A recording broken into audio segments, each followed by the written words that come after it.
फुलगळ होण्याचे काय कारण आहे मी तुम्हाला सांगतो. एक तर खूप जास्त टेम्परेचर, म्हणजे जर का टेम्परेचर 35°C 40°C वरती जर गेलं तर परिणामी आपलं पीक हे स्ट्रेसमध्ये जातं आणि फुलगळ होती. दुसरं कारण म्हणजे प्रॉपर इरिगेशन न करणे. एक तर खूप जास्त इरिगेशन करणे किंवा खूप कमी इरिगेशन करणे, त्यामुळे देखील आपलं पीक स्ट्रेसमध्ये जातं आणि फुलगळ होती.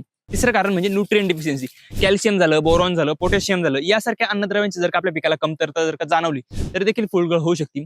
चौथं कारण म्हणजे नायट्रोजनचा जर का ओव्हरडोस जर का दिला तरी तिथं फुलगळ होऊ शकते. आणि पाचवं कारण म्हणजे कीड आणि रोगांचा प्रादुर्भाव जर का आपल्या पिकामध्ये जर का जास्त झाला, परिणामी आपलं पीक स्ट्रेसमध्ये जातं, त्यामुळे देखील फुलगळ होऊ शकते. तर आपल्याला समजून घ्यायचंय की आपल्या पिकाची फुलगळ कोणत्या कारणामुळे होती आणि त्या हिशोबाने आपल्याला उपाययोजना करायची.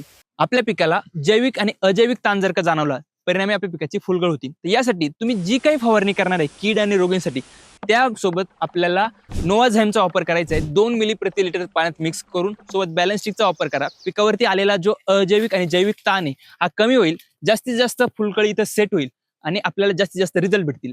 आणि अशाच टेक्निकल माहितीसाठी आपण KB बायो ऑर्गॅनिक सोबत जोडले जा आणि व्हिडिओला खूप शेअर करा.